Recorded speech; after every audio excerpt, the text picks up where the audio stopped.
And welcome to Sports on Tap. I'm your host, Rob Troutman. We have Sean Duffy, Josh Jeffy, Ed Dick joining me.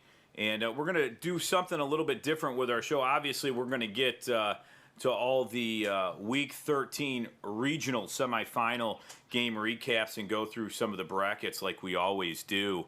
But our guest is here, and he had an absolute monster game, and we're really excited to talk to him now. And he is Jayvon Williams, the holy name Greenwave quarterback, joins us. And Jayvon, thanks for taking time to join us here tonight. There it is. His audio's connecting now. There it is. How you doing? Hey, Jayvon, how are you tonight? Good. Are you all rested up after your game this weekend? I mean, what a performance! Thank you. You know, a touchdown in the last 3 seconds of the game. Rushing, you're passing, you're scoring all kinds of touchdowns, and having big passing yards. Talk about your performance this last weekend. It starts with the O-line, really. All of us coming together, showing out, taking the weight room, practice, scout team, helping us out, getting us ready for the week, and just really taking one week at a time. Jayvon, congratulations. A great performance. I've had the privilege of covering the Great Lakes Conference the last couple of years and been following specifically Holy Name in your career the last 2 years. What did Coach Wondolowski say in the huddle into that last drive before he took the field? Just keep our poise, stay calm. We knew we had to score. We didn't want to go to overtime. We knew we had to score, and we just wanted to get it to my boy Cole, and we got it there. We made it happen. And then that was a 10-yard touchdown pass to Andrew Cole with 3 seconds remaining. As spoiler alert as to who's going to be listening to the Great Lakes Conference here. The number 8 seed, the Holy Name Greenwave, defeat the number 5 seed, the Padua Bruins. A rivalry game too, Jayvon.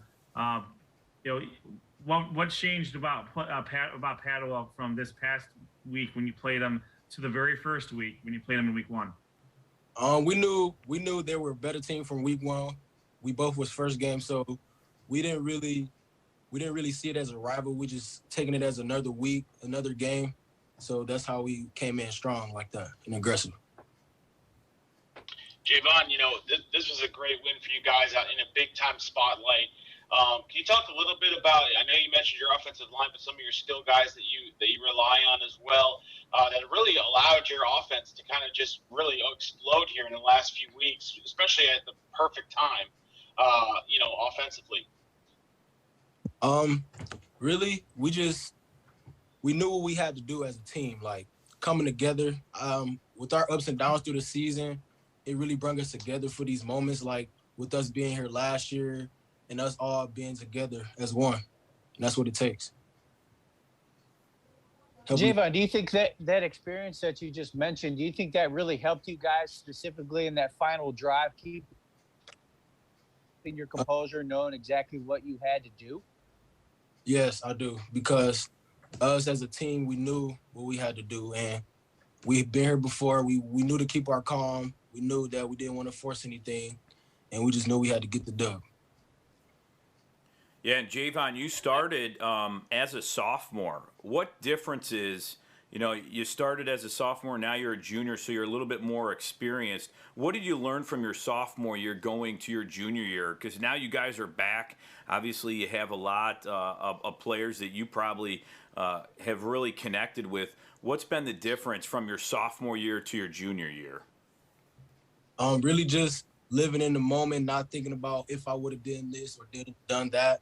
Just like going in strong, no mistakes, and knowing what we got to do as a team. Hey, Jayvon, you rely a lot on your offensive line. And some of the skilled players like Christian Sanchez and Eric Jones. I mean, talk about those guys a little bit and how instrumental they are to the success of the team as well. Those my boys. Yeah, we grew up together. DJ's my family, so we grew up together as well. And we just know that us all together as a team is like, we're on point So I feel like that helps us out a lot. Yeah, absolutely. You know, Jayvon, yeah, absolutely. And again, thank you so much for talking to Jayvon here on from Holy Name. I wanted to ask you a question that, you know, is on the minds of a lot of people is, you know, it's tough to beat a team twice in a year. And you mentioned a little bit about it when Ed asked you, but I want to go back to it.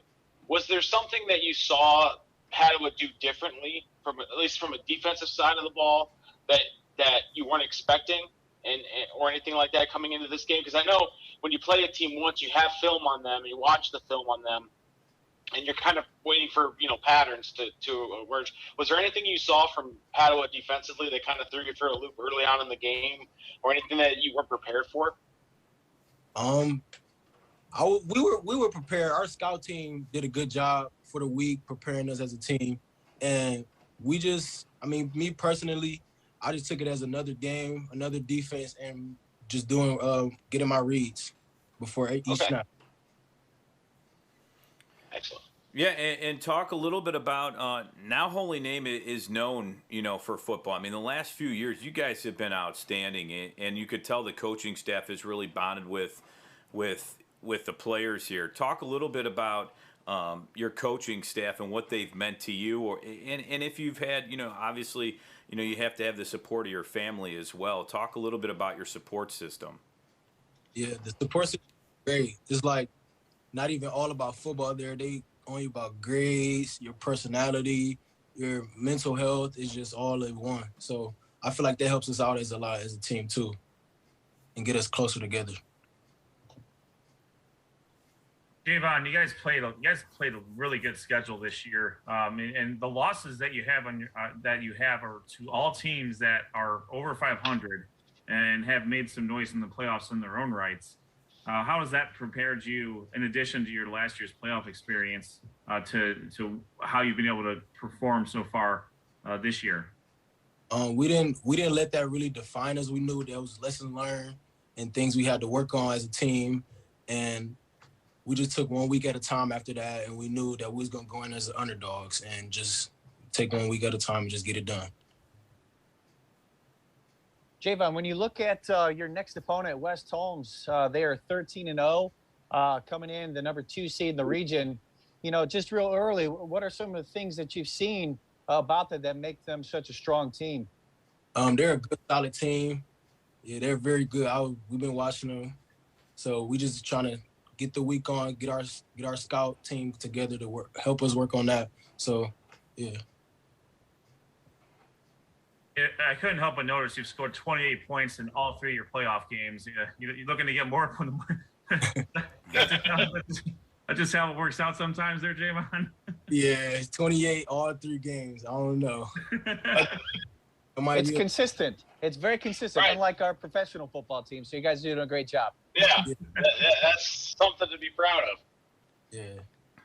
Hey, with all due respect to Millersburg West Holmes, who you will be facing this week, what was the toughest team that you played up to this point, and why?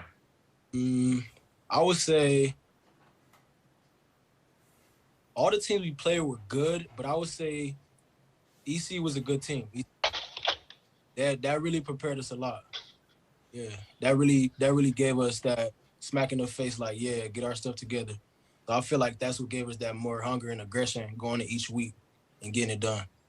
Well, I think that speaks volumes because really your conference, you know, Elyria Catholic is still rolling, and we're actually going to have Tavion Thomas come on a little bit later in the show to talk about the Elyria Catholic team. But it speaks volumes on your conference. I mean, how tough is it week to week? I mean, you guys really went through the ringer with the Great Lakes Conference, and it's really fun to watch. I think that's one thing we've enjoyed this year is every week there's tough games. I mean, there's really no weeks off for the most part, and you guys are at the top of the Great Lakes and have been for the last few years. How fun has that been for you for the Great Lakes that, you know, it's kind of in the area where you guys can travel and everything's kind of nearby? You have some rivalries or you have some friends on other teams that you like competing with?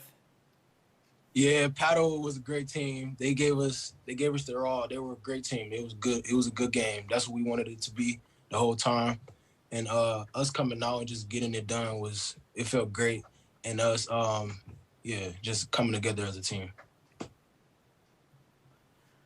Well, you guys are going to have to come together again because you got another tough matchup or another big-time matchup this week in the regional finals against West Holmes, who, like as Ed mentioned, no disrespect on their name because they really – we'll get to it in our breakdown, but they took it to Rocky River this past weekend. But, definitely looking forward to following you guys. I think we talked about this earlier. You guys came in as an 8 seed, right?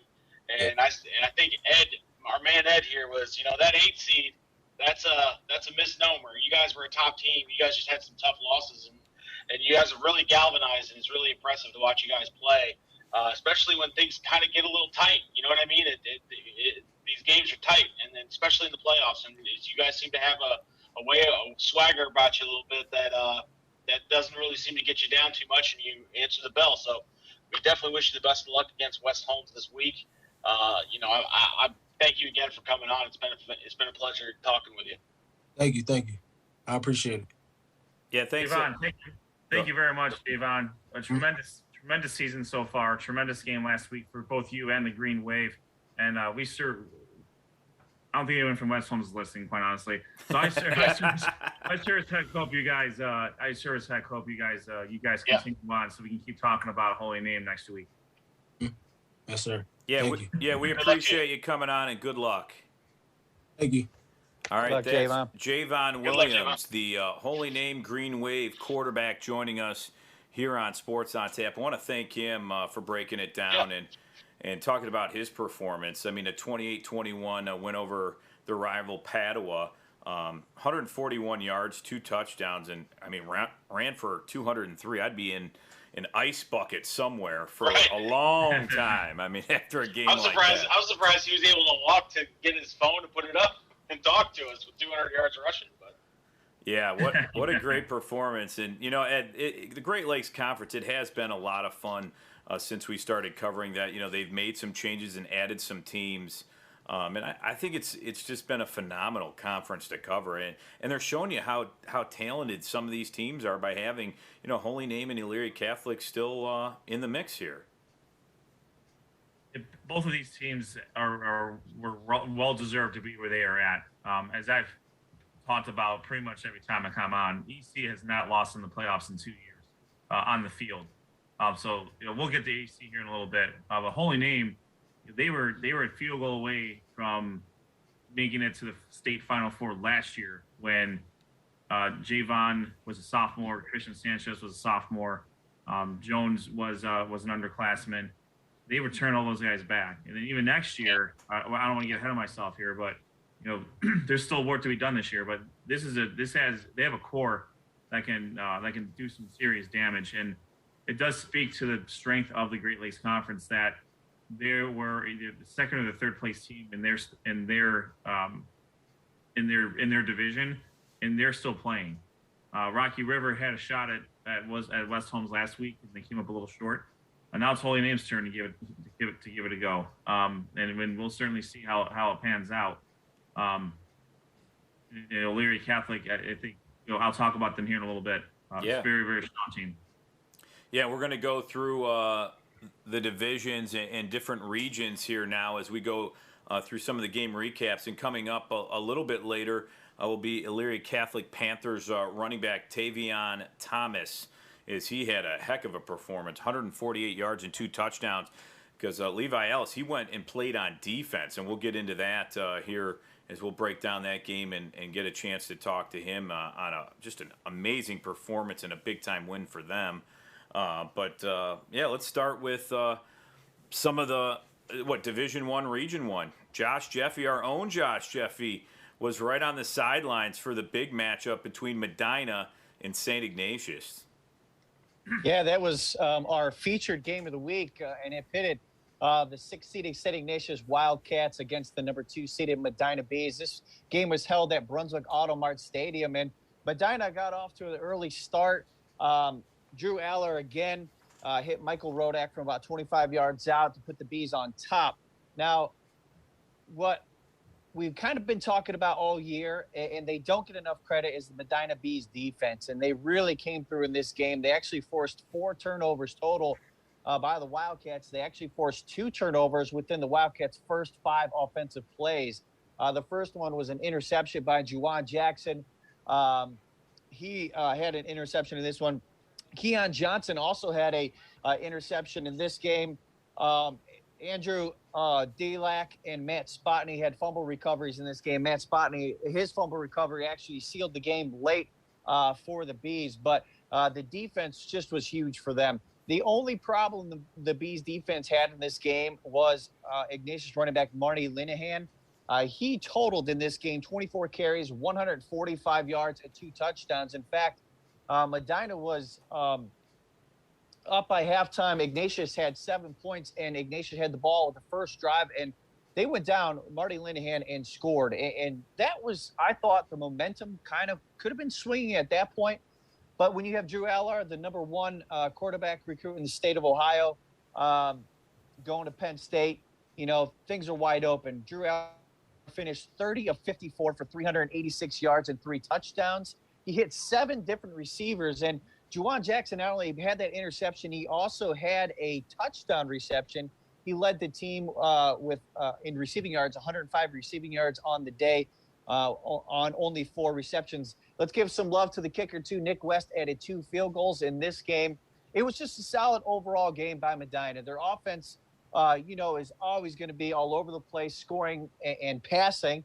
Matt Spotney also had some runs in this. He is their short down running back, and he actually picked up some big 3rd and 4th down conversions with some short yardage runs that kept drives going for Medina.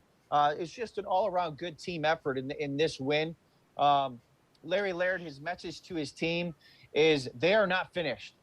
He definitely wanted them to enjoy that win, but he knows they have a big challenge coming up. We'll talk about that game here in a minute, but they got a big challenge coming up in the regional final against St. Ed's, who they did beat last year on their way to defeating not only Menor and Ignatius and Eds last year. So they did beat them 35-31. So it's a big win. The Brunswick Artemonde Stadium was packed to the house. I believe I saw on Cleveland.com up to 9,000 people there.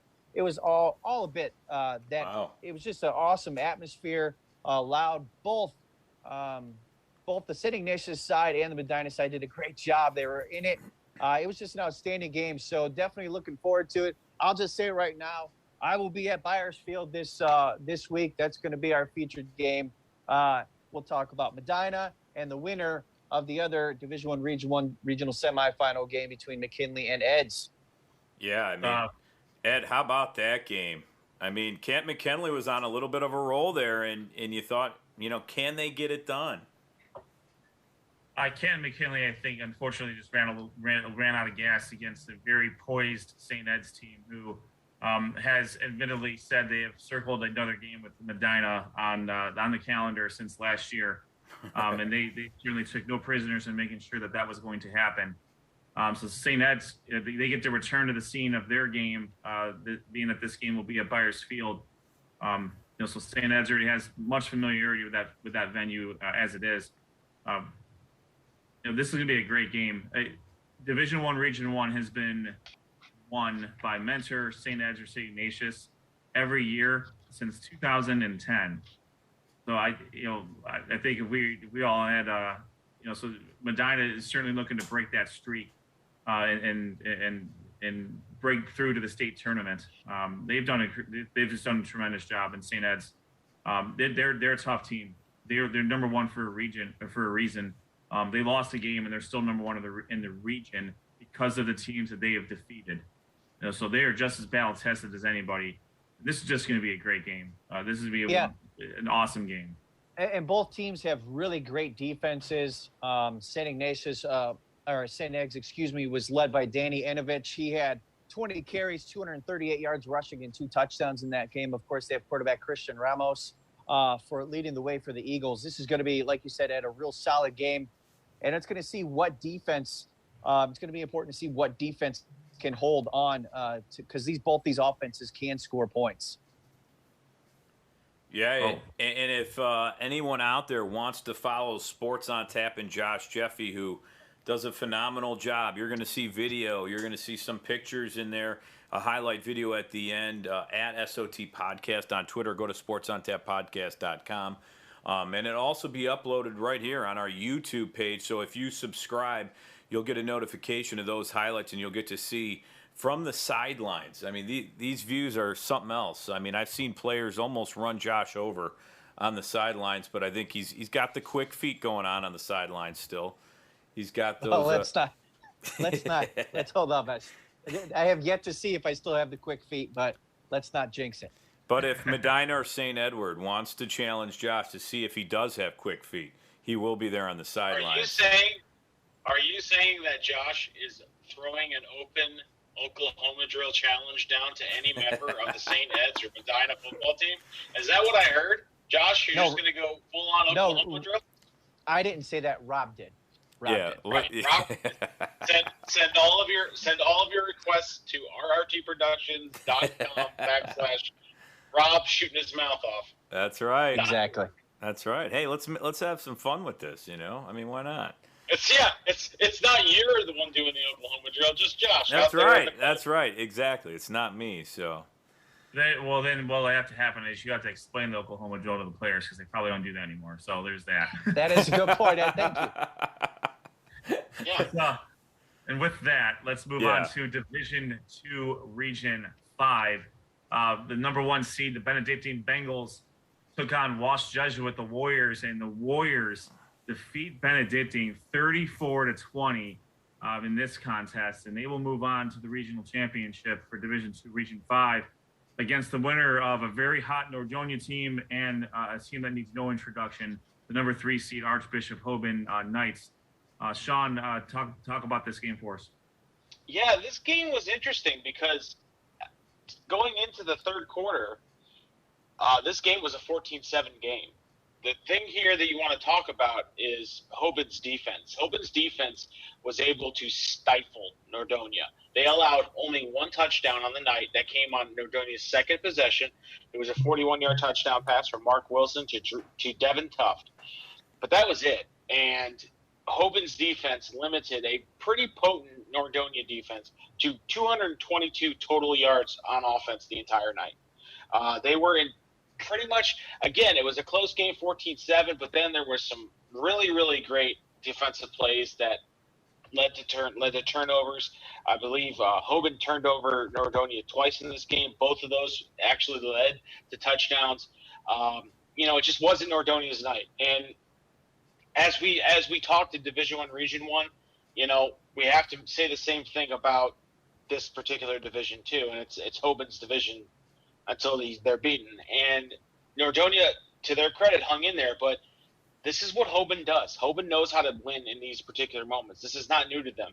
I don't think Nordonia did anything wrong. I just think they just didn't have enough. Against for a team like Hoban.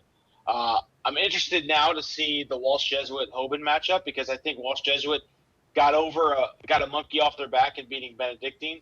And I like the way those two teams match up. Unfortunately, I just don't know enough about either team to kind of make some sort of prediction. But I'm interested to see because Walsh Jesuit, for number 5 seed, they've really kind of taken all comers this year and done a really good job of playing, really good football. And obviously they're in the regional finals and they're going up against number 1 seed in Archbishop Hoban. Nordonia unfortunately finishes the year 10-3. You feel bad for them because again they had a really good season and they had a very, very, very tough division in the suburban national division. But unfortunately, when you play Hoban, you gotta come correct. You cannot turn the ball over. I mean, even 1 turnover is bad enough, but 2, that's not a winning recipe against a well-coached Archbishop Hoban team. So, Division II Region 5 sees Nordonia lose 35-7 to Archbishop Hoban. Hoban will take on Walsh Jesuit in the regional finals this week, and I'm not sure have they released the site for that yet? They have. Okay. They have. Well, that game will be played at Twinsburg Tiger Stadium. Okay. And this will be a rematch of a Week 3 contests, won by Hoban 35-34 in double overtime. And in fact, Wash Jesuit defeated Benedictine. That was also a rematch, a 35-34 loss in double overtime to Benedictine in week 1. Okay, so revenge tour. So Hashtag Wash Jesuit is trying to right some of those wrongs, and they have gotten one of them. And it remains to be seen if they're able to do the same in the Division II Region 5 Championship. Sticking with Division II, we go to Division II Region 6. 2 games that featured our conference area there. So, Rob, I believe you had the co-feature game of the week for Avon and Olmsted Falls. So how about we start there? Yeah, Avon, the number 2 seed. This is a rematch from earlier this season, and Sean was at this game. So Sean, feel free to. Sean, sorry, my fault, Rob. Oh, no, sorry, no fault, problem. Sean. But feel free to hop in. But how about Avon, Sean? Yeah. They started off with a 28-7 lead. They really jumped out quick in this game. And Avon, they did turn the ball over right before half, deep in the territory of. Or actually, was it? Yeah, it was Avon. They turned the ball Avon over. Did. I mean, yeah, this game was kind of early on, very back and forth. But you're right. Avon seized control of this very, very early. Avon was able to pretty much do whatever they want, whether it was running the ball with Jacorian Caffrey, Gavin Earnhardt, passing the ball, Sam Detilio to Drew Lindsay. I mean, Olmsted Falls' defense just did not have the capability to stop him running the ball or passing the ball here in the entirety of the game. Some intrigue did occur at the end of the first half where, Sam Detilio got I wish I could have gotten it clean when I was taping it, but he got blindsided and fumbled the ball probably on his own 15-yard line. And you would think, okay, at that point it was 28-7, and you thought, okay, Olmsted Falls is going to score here, and it's going to be 28-14 coming back out and get a little bit of momentum. But hats off to Avon's defense. They did not allow Olmsted Falls to score from 15 yards out. They got close, but they did not stop them on 4th down. That was one of 3 4th down stops. 2 of those occurred in the second half, stifling all opportunity for Olmsted Falls. Olmsted Falls did end up putting 2 touchdowns on the board, but every single time Olmsted Falls got within 2 touchdowns, Avon would respond and stretch it. And then again towards the end of the game. I mean, it was just too much. Avon just was hitting on all cylinders. It was a very clean, efficient game on both sides. Not a lot of penalties. And you know what? I got to say this: in a losing effort, I got to give my fans credit here from Olmsted Falls. They came loud. I was on the Olmsted Falls sideline because they had a couple things on Avon side that I just didn't want to keep walking around. So I was up and down the Olmsted Falls side, and they were loud. They were boisterous. They were throwing some sort of powder in the air. I think it was baby powder. I'm not sure. I was a little hungry. I was kind of hoping it was powdered sugar donuts. It was not. But they were amped up. And you know what? Avon just does what they do in the playoffs, man. I mean, this is what it is for Avon.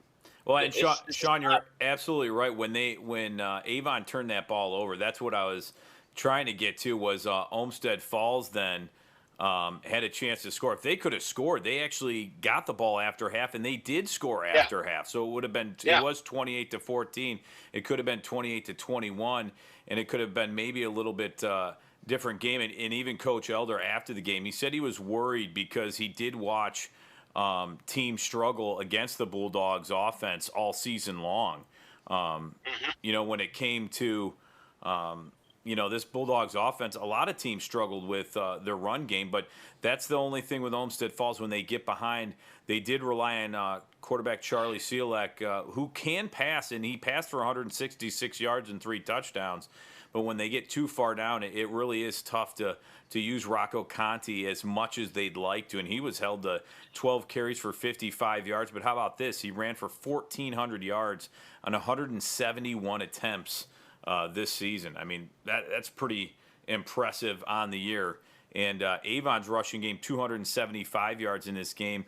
Jacorian Caffey, who we talked to earlier this year, 132 yards. It was Detilio, Sam, the quarterback there, 75 yards and 66 yards from Gavin Earhart, the quarterback. And Detillier, he also passed for 179 yards and 2 touchdowns. So it shows you this Avon team has a pretty balanced attack there.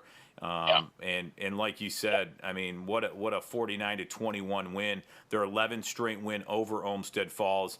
And, Olmsted Falls finishes 10-3 on the season. Yeah, it's important to note there that both Earhart and Jacorian Caffey scored 2 touchdowns on the night, along with Sam Detillier also scoring a rushing touchdown on the night. So they were able to do it with their, obviously Jacorian Caffey is going to get a lot of the lion's share of the runs there, but backup running backs and quarterback run. This offensive line for Avon is no joke. They're opening big gashing holes. I want to talk a little bit about Rocco Conti. I don't know if it was just because of the way the game flow was going, but it seemed to me that they kind of went to the passing pretty early.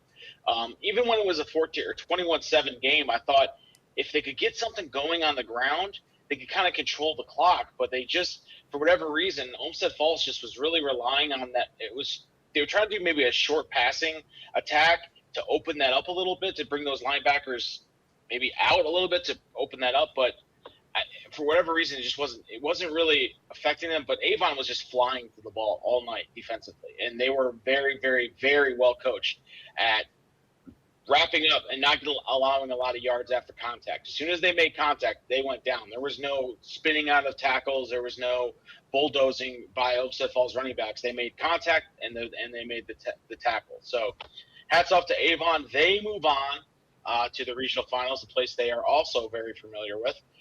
They will take on the winner of the next game that I'm going to cover, which is the number 1 seeded Highland Hornets and the number 4 seeded Toledo Central Catholic.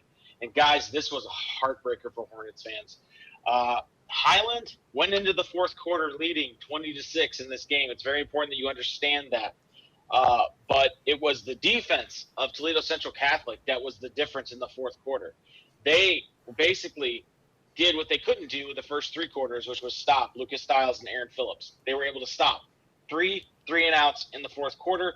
They turned the ball over. They were able to get the game tied up with roughly 19 seconds left to play. And you think, okay, Highland's got the ball. Aaron Phillips has, done this all year. He drives him down. He'll get either in position for a field goal or take it to overtime. But the unthinkable happens for Hornets fans, and that is that Aaron Phillips throws an interception, setting up Toledo Central Catholic for a 27-yard game-winning field goal. It's good. Highland, the number 1 seed, goes down to Toledo Central Catholic 23-20. It was heartbreaking to watch as I was in Avon. They announced it at the Avon Olmsted Falls game, and there was an audible what? Both sides, Olmsted Falls and Avon. There was like, whoa, that big. Because no one expected it, because Highland's been playing so well. Again, I mentioned Aaron Phillips did have 6 of 14 passing yards for 76 yards, a touchdown. He also had 109 rush yards. Bryce Chirick and Lucas Stiles both had Bryce Chirick had a receiving touchdown, and Lucas Stiles did have a rushing touchdown on the night. But again, it came down to execution late in the game, and that is unfortunately what happened for Highland. They made the mistake that you can't make in the playoffs, and that's turning the ball over, especially in that crunch time, and it's heartbreaking. Hats off to Toledo Central Catholic. They came in, they beat the number 1 seed, and now they get a date with.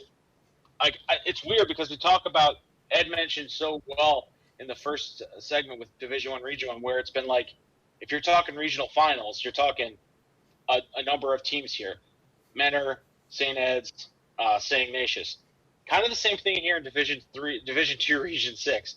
It's you got your Avon, your Olmsted Falls, you got your Toledo Central Catholic, but Avon's usually the one that comes into this because they're always there, and it's a testament to. Even though we thought early in the year, man, Avon's down, they may not be as good this year. Look where they're at. They're at the regional finals for the division, and they have an opportunity to beat a team maybe that played their absolute best game last week.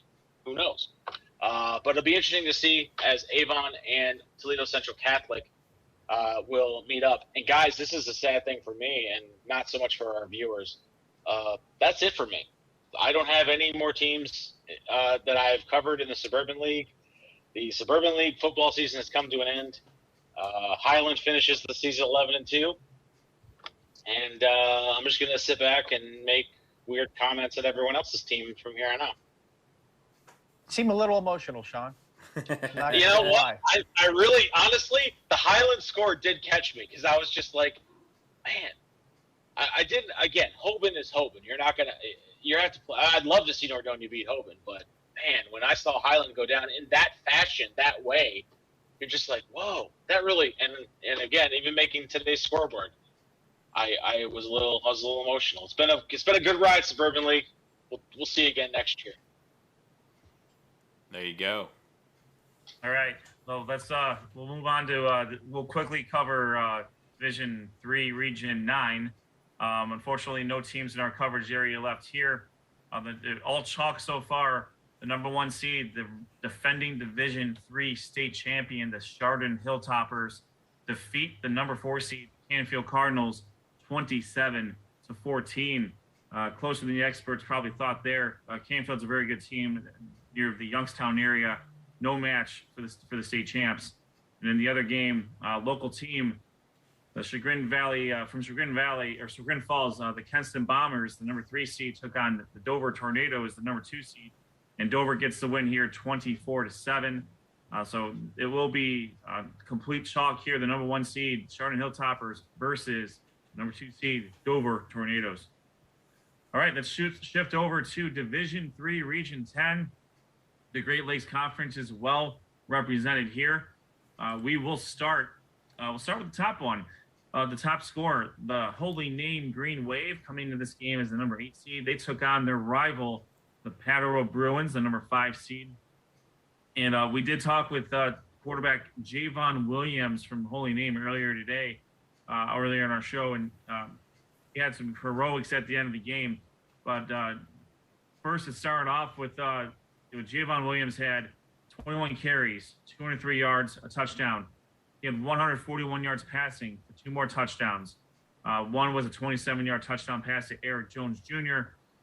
Second was a 10-yard touchdown pass with 3 seconds left to Andrew Cole, who also serves as the backup quarterback.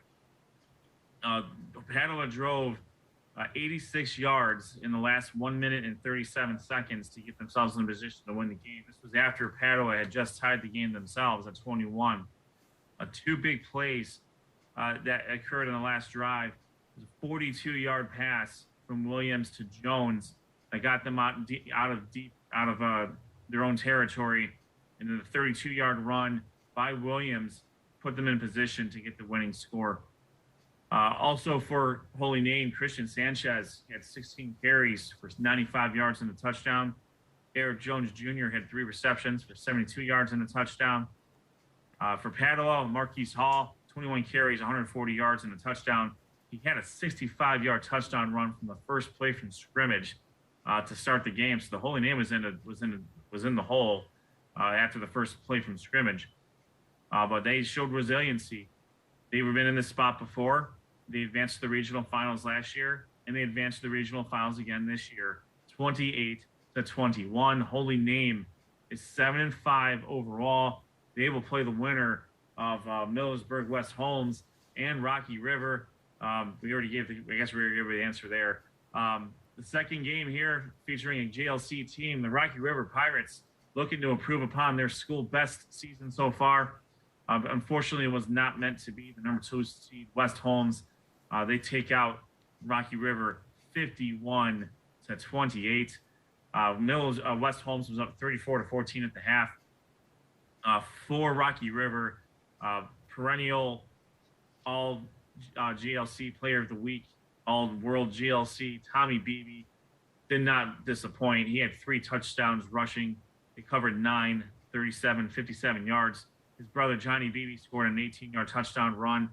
Unfortunately, they just couldn't keep up with Mason Wolf, the quarterback for West Holmes. He had 4 passing touchdowns. He also ran for another. Sam Williams Dixon for West Holmes had 2 touchdown receptions of 75 and 77 yards. He also had a rushing touchdown. So unfortunately for Rocky River, they were felled by the big plays from West Holmes. they're able to. Rocky River can generate some quick offense on their own, but unfortunately, it just wasn't meant to be. Rocky River finishes their season 9-4. Congratulations to Coach Wells and the Rocky River Pirates. Some of the guys that I've been covering the last couple of years: Braden Spees, Tommy Beebe. There's a bajillion Beebes left, so I'm not worried about that. It was a great season, and I look forward to seeing what they can do next year. So that will set up a Holy Name versus West Holmes battle, which we'll talk about here shortly. The last game on our docket, Division 5, Region 18. We'll start first with a 1-5 matchup between Tontogany, Otsego, and Ottawa Glandorf.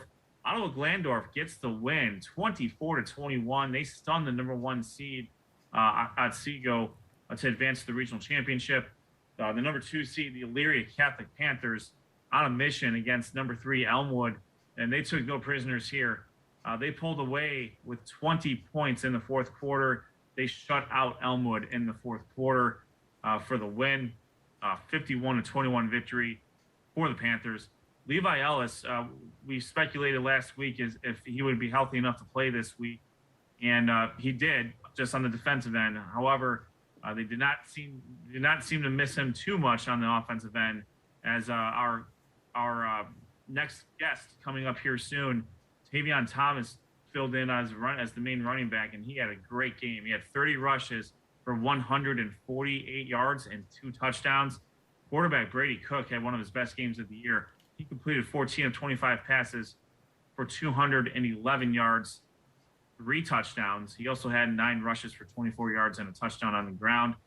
The wide receivers all had great games here. Alex Carandang had 112 yards on 3 receptions and a touchdown. Colin Ginley, 5 receptions, 120 yards and a touchdown. And Youngstown State commit Jack Canali, 2 receptions, 24 yards and a touchdown. On the defensive end, Travis Merrill had 12 tackles for the Panthers. With the win, Elyria Catholic improves to 11-2 overall. They will take on the number 5 seed Ottawa Glandorf Titans, who will come into this game at 10-3. This game will take place at Clyde's Robert J. Bishop Stadium next Saturday. So that is our recaps. We'll quickly go through the schedule for division for each of our regions here, because we do have some time before our next guest. And we can, I know we talked about some of these games kind of ad nauseum already, but what we have here is a failure. There we go. Division 1, Region 1. You can tell that these screens are getting a little bit more, a lot more screen here. The number 1 seed, the St. Edward Eagles, they're not 1-1. They are very much not that. They will take on the Medina Bees, 13-0. That game will be played at Byers Field in Parma, Ohio. Familiar venue for both teams. Real quick, Josh, what are your keys here? Well, both these defenses are really, really good. St. Ed's has a solid running game. I think for Medina, they're going to have somewhat of a throw in some of the running game for them on offense. We all know Drew Aller's going to throw the ball around, and that's going to happen. Ignatius kind of set the example a little bit of how to maybe stop that a little bit, dropping some DNs back in coverage. So I'm interested to see if Eds will do that too, and kind of make a beating, make LR beat them with short passes or with his own feet. Absolutely. It's a rematch from last year, and I think this is going to be a close game. Both teams, Eds had a little bit of a blowout. Ignatius gave Medina a run for their money. This is going to be an instant classic, just like last year was. All right, Division 2, Region 5, Archbishop Hoban, the number 3 seed, defending Division 2 state champions 3 years running against the number 5 seed, the Lost Jesuit Warriors, the champions of the Crown Conference. I know, Sean, I know you talked a little bit about what to see from Hoban here. Real quick, give us your thoughts on this game. I really do think that, the familiarity is going to be a big thing for this team. We mentioned Lost Jesuit kind of is on a bit of a revenge tour. They already got over took back that loss, I guess, so to speak, against Benedictine. Archbishop Hoban's a different animal because I think they're probably, right up there with one of the top coach programs in the state. And I think it's going to be interesting to see if Walsh Jesuit can play their game and not get sucked into the world of it's Archbishop Hoban and we have to play perfect. Like, I don't think that's how this Walsh Jesuit team has been coached all year, especially in the playoffs. They've just been very much, let's handle our business and do what we need to do and not get caught up in the revenge tour that I'm making it out to be. But, I think this game could be closer than most people think. Wouldn't shock me if Hoban just, went out and took care of business because that's what Hoban does. But I look for Walsh Jesuit to be a tough out for Archbishop Hoban. It was earlier in the season. And I think we can hopefully hope for the same in the playoffs here. And Hoban's only losses right now are to St. Ed's, St. Ignatius, and a team from New Jersey, Bergen Catholic, who is also 9-0. So it doesn't get much more battle tested than that from the Hoban side. And as you mentioned, Sean, Walsh Jesuit has already righted a wrong, and they're looking to do the same here. I agree with you. I don't think the moment's going to get too big for them, being that they know they can hang with Hoban. Mind you, that game was a long time ago with respect to what the season and lifespan is. Both teams are probably a little bit different now than they were in week 3, but that's going to lend itself to probably an even better game. So thank you for that, Sean. We'll move on to Division II, Region 6. The number 2 seed, the Avon Eagles, will take on the number 4 seed, the Toledo Central Catholic Fighting Irish.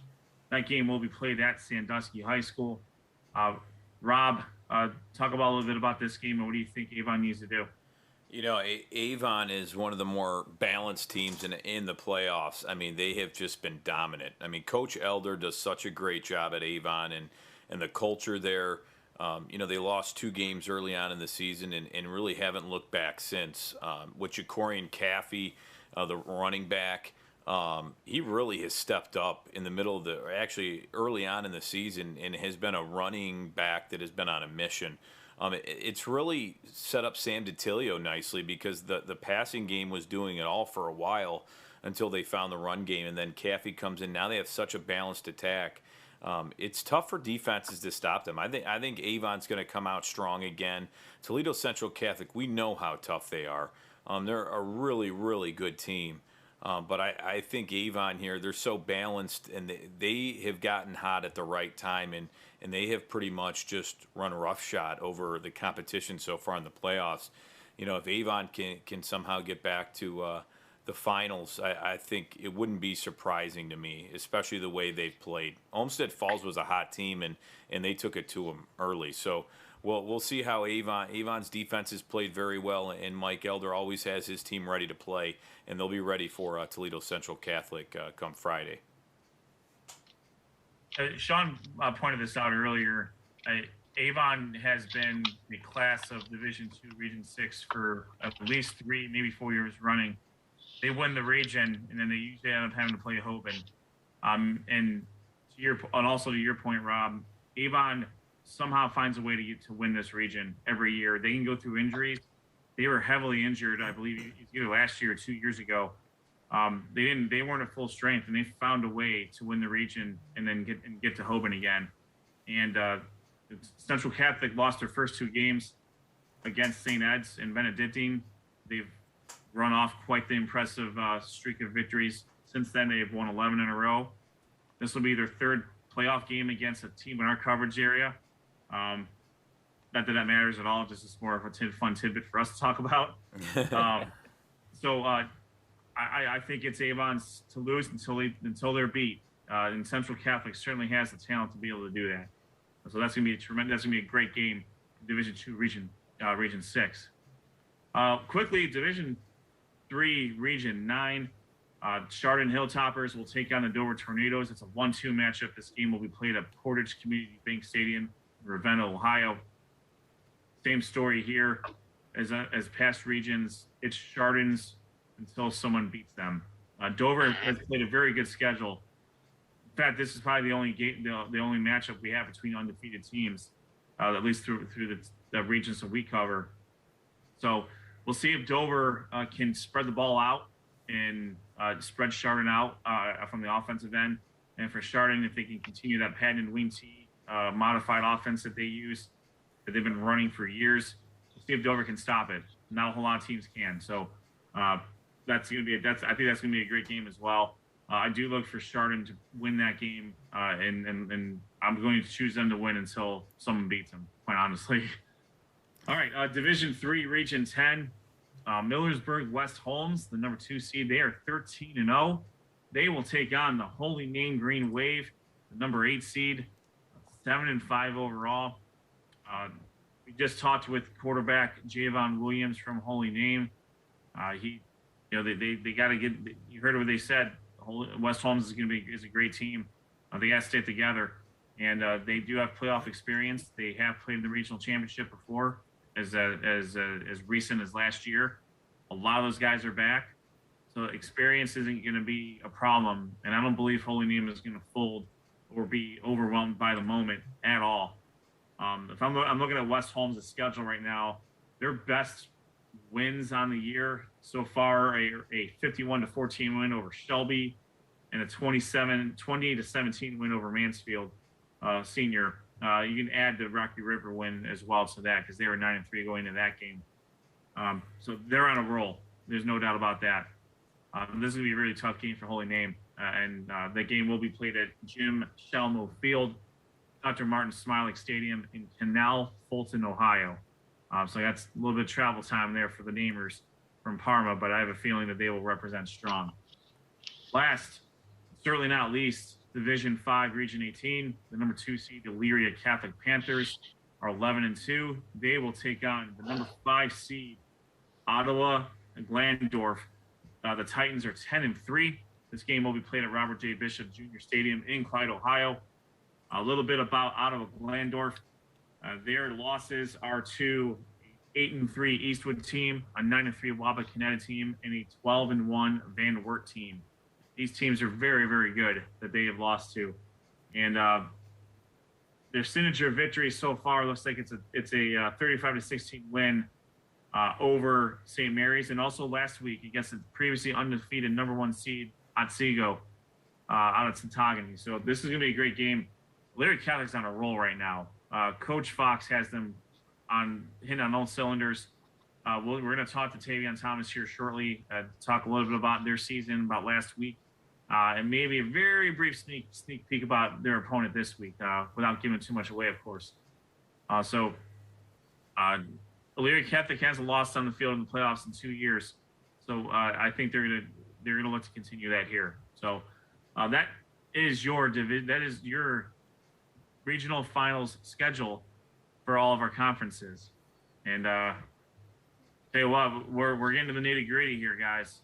Final Four is coming up next week, and I think it's safe to say that all of our teams have a pretty good fighting chance of hopefully advancing to the next round. Yeah, you're absolutely right. I mean, there's a lot of great matchups, and great job, Ed, breaking that all down, especially a little background information on the teams and the matchups, because there's some really good games, and I think this is when obviously you can't make the turnovers because they'll cost you. You're starting to face some really good teams, and turnovers could be the difference in the game. I mean, you could say that about any game, but there might be a little leeway early on in the regular season where now they can really cost you, and you'll be out. It's win or go home now, and there'll be some teams that are undefeated right now that might go home with one loss. So we'll see what happens there. But without further ado, I know Tavion Thomas is waiting here, so we'll bring. And you better let him in, or he'll knock the door down. That's right, and I think he did that a few times. Seen it firsthand. Yeah, I know. And Elyria Catholic, man, they're on a roll. And Tavion, thanks for taking time to join us here tonight. Thank you for having me. I mean, 148 yards and 2 touchdowns.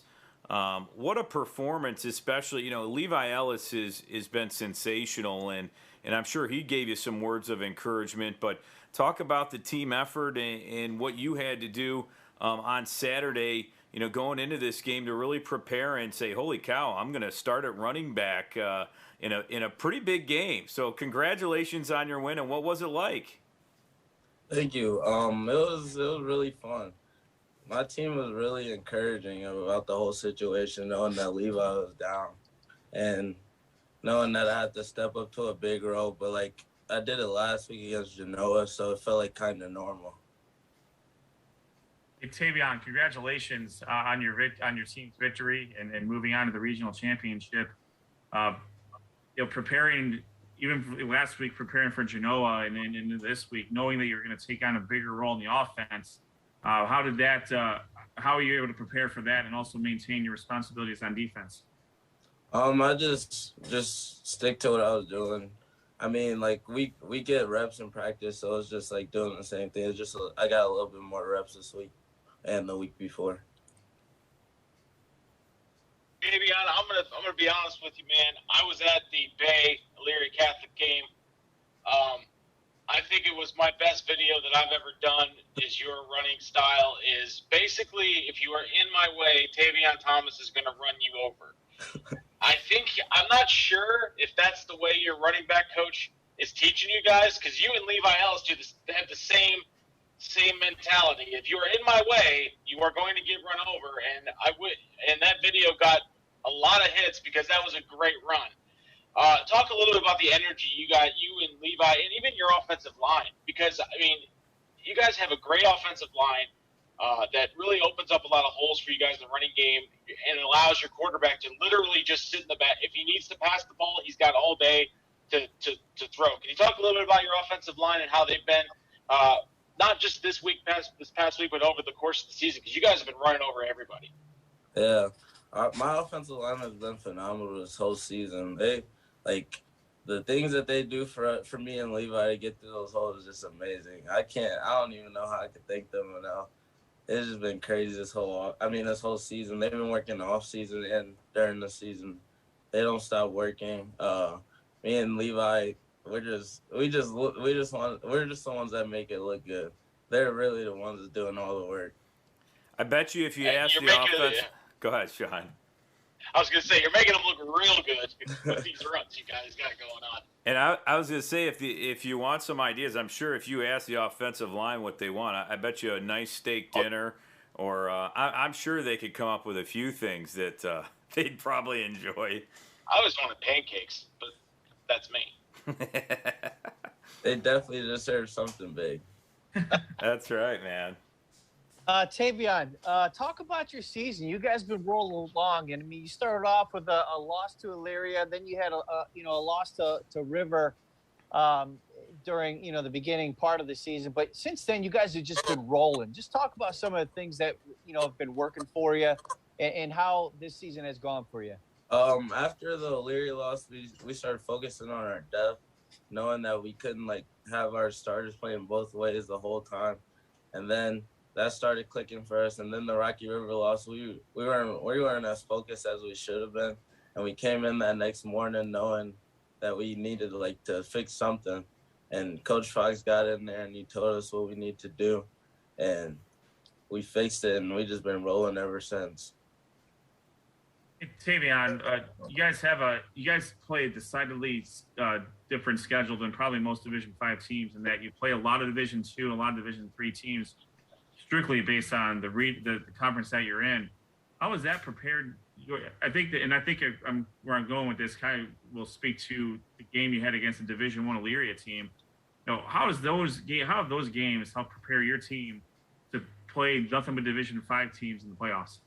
I think it helps us a lot, because when we go against these Division V teams, they don't have as much depth as those Division I teams do, and us being able to keep up with them and keep up with the speed that they're going at, I think that's going to be able to make us push these Division V teams harder than they've been pushed. And that's a great point, Tavion. Another question that I would have, kind of piggybacking off of Ed's, is you guys ran into some hard luck last year going into the playoffs. Right before the playoffs started, you guys had the COVID outbreak. You had to forfeit that game. How much of that has driven your team? How much of that has driven you can tell from your coaching staff, hey, we haven't been beaten on the field in 2 years in the playoffs, and we want to make sure that there's a reason that those teams in Division 5 got lucky that unfortunate situation happened coming into this year.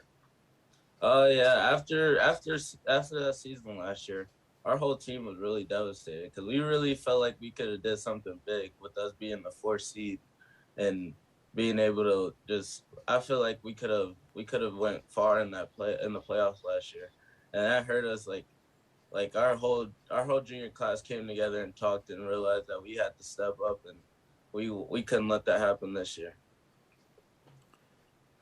With running back running back Tavion Thomas from Elyria Catholic, and a lot of you guys played a lot. You guys, and with the Division 5 schools, you guys get a lot of playing time as underclassmen, really just because of the sheer numbers. What was the biggest thing you focused on from your sophomore year to the junior year? The biggest thing we focused on, I would say, probably the weight room. We were in there every single day. We didn't take any days off. Our whole team was in there, getting our team chemistry together and just working as a team. Everybody coming together, especially after that forfeit we had to deal with. Well, and Coach Fox has done a great job. You know, Elyria Catholic has always had an outstanding program. What's it been like, learning from Coach Fox and all the coaches there? Because they've really developed that program. And you guys have been at the top of the Great Lakes Conference for a long time now, and you've been very competitive. And I know I've covered some games at Elyria Catholic High School, players going Division I into some big schools. What's it been like for you playing under Coach Fox? Playing under him it's been so much fun.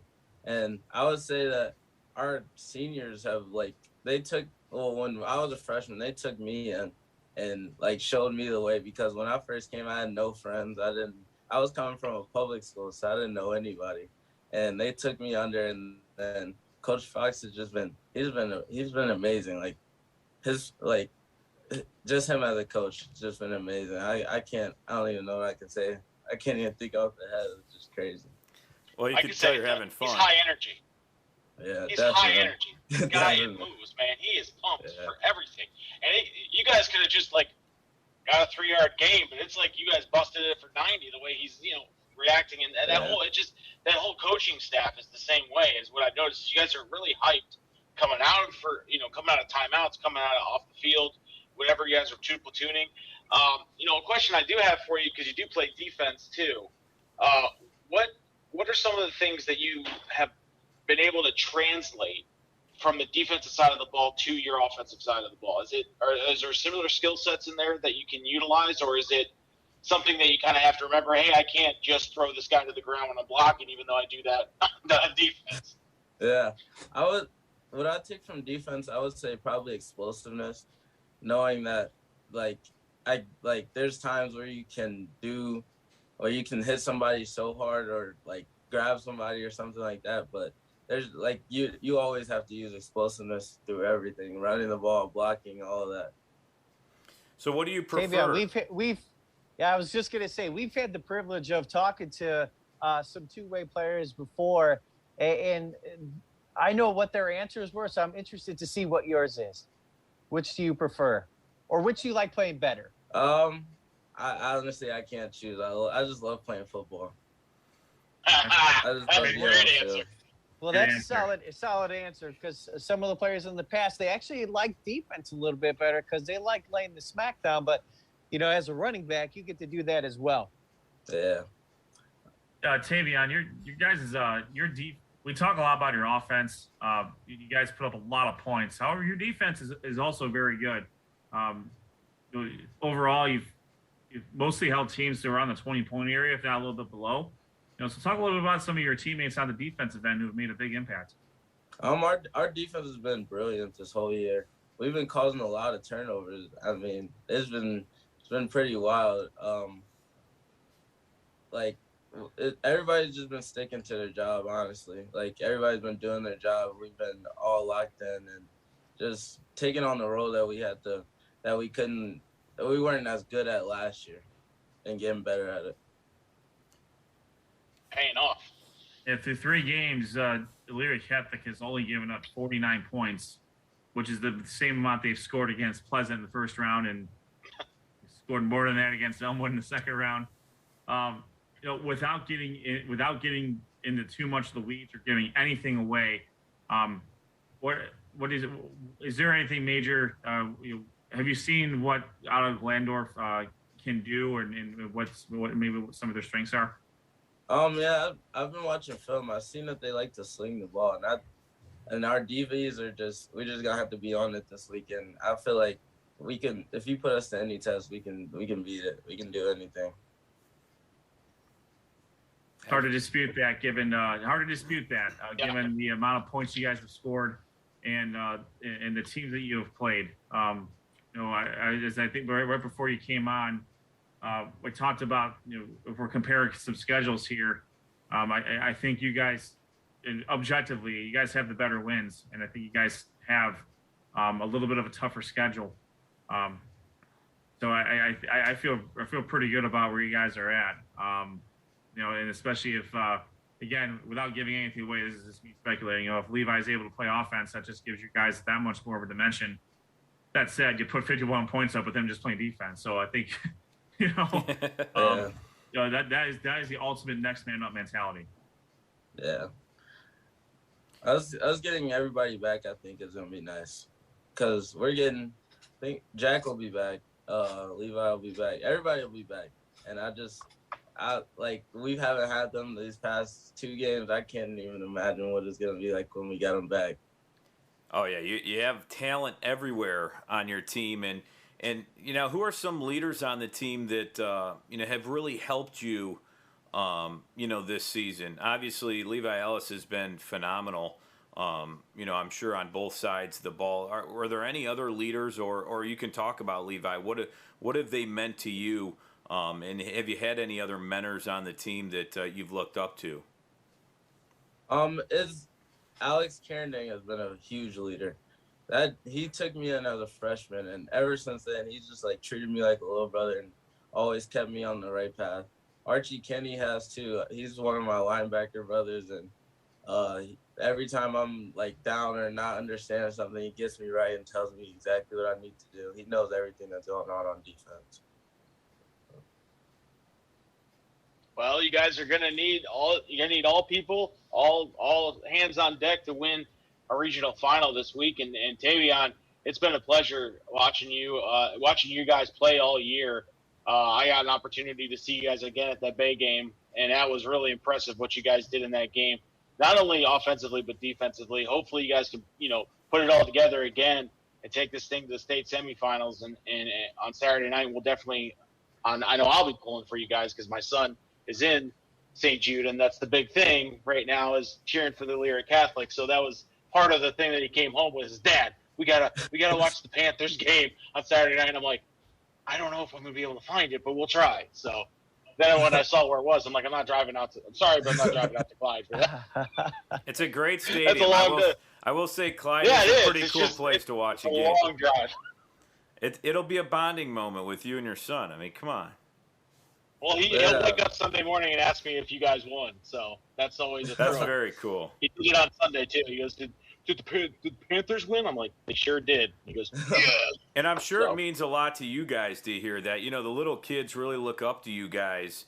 How nice and fun is that, after games, little kids coming up to you. And especially now, I mean, you guys are in the playoffs. It's a big stage, and they're like, man, I want to be like Tavion out there, running people over. I want to be like Tavion making tackles. How much does that mean to you, having the little kids look up to you guys? Honestly, it means everything to me, because it shows me that I can all my actions matter, and they're looking at everything that I do, and our team matters to them too, just as much as it means to us. And we got to be leaders on and off the field and show them what's right and what's wrong. Absolutely. Well, that's pretty awesome, and I'm sure they're going to be pretty excited for this week's game. Tavion, take it from someone who was younger and watched their high school team make it pretty far in the playoffs as well.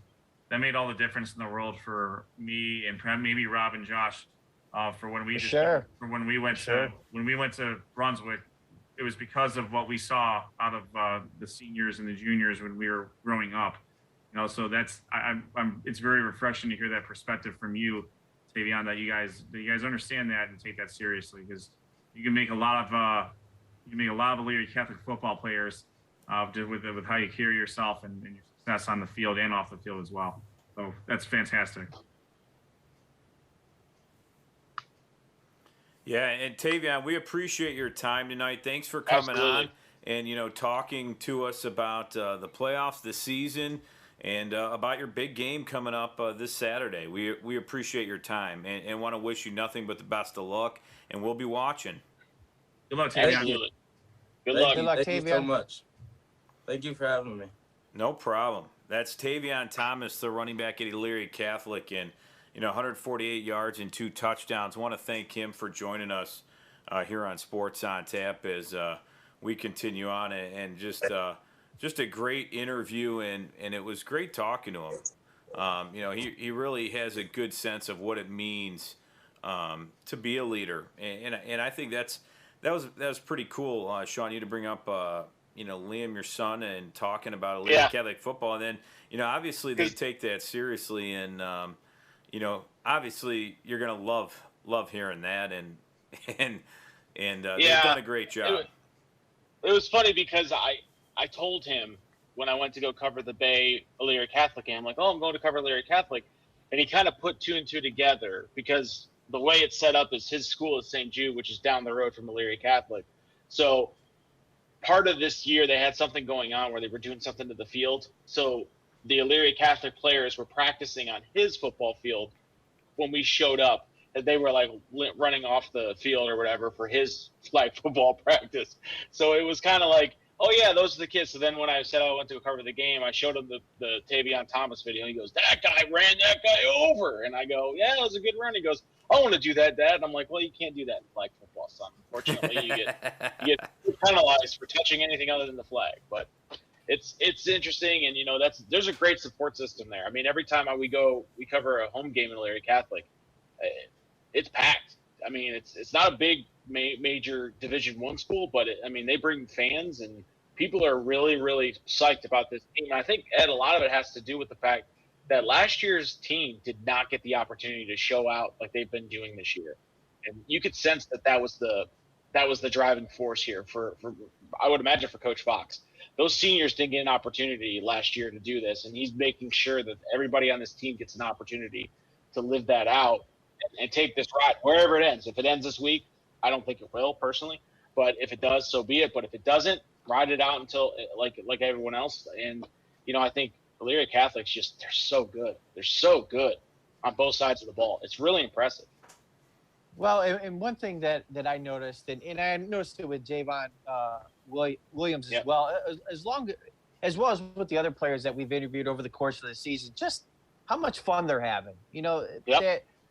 Coming on to our show, they get to talk about it. It's refreshing for me to actually sit and talk to these student athletes, and they're working really hard on the football field, in the classroom, and like Tavion said, they're working hard off the field as well, trying to be those leaders in the community. And that's something that, it's as, a former student athletes, you don't really realize it at the time, but you are leaving a mark with your school and with, young people in your community or that support the school. So, it's just really refreshing to see these kids, at this point of the season, all that hard work paying off that they started off in August. So just best of luck to all the kids and the teams out there, especially the ones that we've been covering all year in our coverage area and our conferences. But it's just it's real fun, enjoying it for sure. Absolutely.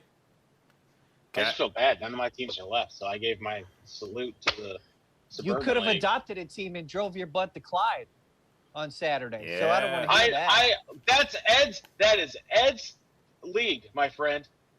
So Elyria Catholic is I'm not driving to Clyde. I'm sure Ed. I got not bowling mind league, you. bro. Oh, okay. I got All right. bowling Well, league. make sure you try to find a stream of the game, and if it's $5, $10 to stream for the game, you do it for little Liam. Do it for Liam. That's right, man. Liam, hashtag let him know. Let him know, Liam. Okay, okay. Yeah. Okay. All right. You know what's going to happen is I'm going to end up spending money on that for Yeah, for you him to better watch if it. you're expecting that. And he's going to watch two plays. Chain for Christmas. You better. Hey, live streaming is a big deal. This year. Live streaming is a big deal. He got me in. I got a world's awesomest dad coffee mug. Well, don't expect anything like that this year. Grinch. Oh, the world's awesomest. You don't need it every year. You don't need to be told every year. Sean does need Cole to warm up that house, right? You're running low. Yeah. Well, guys, what? I think we covered all the I think we got it all. Right? We're all good, guys. It's weird. So just remember, next week our feature game of the week will be the Medina Bees taking on the St. Edward Eagles, Division Along One with championship. the rest of Northern Ohio, that's going to be the featured game. But we'll be there. Yeah, but nobody covers it like Josh Jeffy. Nobody covers it like Josh Jeffy, baby. You got that right. Nobody's a Looking PT forward to seeing peer. the Medina Bees again. You're a PT peer. I feel like a beat reporter for the Medina Bees lately. Yeah, I was just about to ask that. Are you about to be put on staff with the Medina coaching staff? Like, I mean, probably on that sideline as much as those coaches are every Friday night. Football is fun, so I'm always open to talk. Football is life. But yeah, absolutely. They could go to sportsontappodcast.com, add SOT podcast right there, and subscribe to us on YouTube. So then when the highlight video goes up this next weekend, and like I said, add SOT podcast on tour. You can follow Josh there for the video highlights and updates.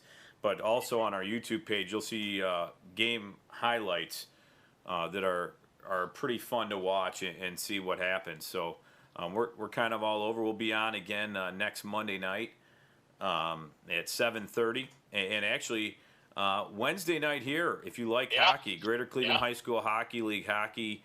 We'll do the White Division preview at 8 p.m. on Wednesday. So we're still trying to wrap up some coaches and get. We have a few coaches that should be on the show, but we're still trying to get confirmation on another one. So we'll see what happens there. But a lot going on with Sports on Tap, and want to thank everybody for watching. I mean, tonight was an absolute monster night. And we couldn't do this without everybody watching and liking it and subscribing to us here. So I want to thank everybody who is checking out four guys that, just enjoy high school football and high school sports in general. Just as an update, my wish did not come true.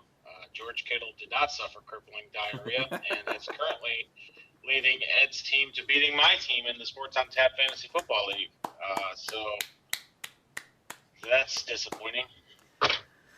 Ladies and gentlemen, he still has time for fantasy football. Even with all this going on, he still can get the update. He's making moves. He's not going to Clyde, so he's got time to check his fantasy football. That's right. I have notifications on my phone, sir, that tells me when my opponent scores. All right. Well. Yeah. Oh man, I don't want that. I would get hammered at that. I'm good. Peek behind the curtain. I have George Kittle in two other leagues, and I knew you had him, so I got a scoring thing from him on my other two, which led me to believe, oh great, Ed just got enough points to beat me. So. Oh, I mean, Los Angeles' defense isn't exactly doing anything fun right now, so. Yeah, I know. Which only spells good for George Kittle, not me. If you want to tune in to Sean and Ed's fantasy football show, that'll be on Saturday night. I could do one. Anytime if Sanford wants to show up, that'd be fantastic, by the way. Stiff. Hang on. Oh, man. The rails are coming off, folks. The problem is, if I start talking fantasy football, it does not become a family-friendly show. Because I cuss out enough professional athletes on Sundays I had to go. Thank God I went to church on Saturday, is all I'm saying. Dude, I mean, a high school fantasy football show would be pretty cool, wouldn't it? I mean, there's some talented running backs, quarterbacks, receivers, got some good defenses in the area. Yeah. Maybe one of these days it'll be a thing. But guys, job well done tonight. As the regional semifinals in the books, we'll be getting ready for the finals and see what happens. But with some of these matchups, but it's going to be fun to watch and see. I'm sure we'll be scoreboard watching and we'll be getting updates. But catch Josh at Byers Field. He'll be on the sidelines. Yell at him, throw some stuff at him. He's excited to be there, and he'll be running with the players. Just come up and challenge him to an Oklahoma drill. Look it up on YouTube and just go. I got it. For the benefit of our podcast, just make sure you follow him on Twitter at SOT Podcast for live in-game updates. Thank you, Ed. Appreciate it. Looking forward to it.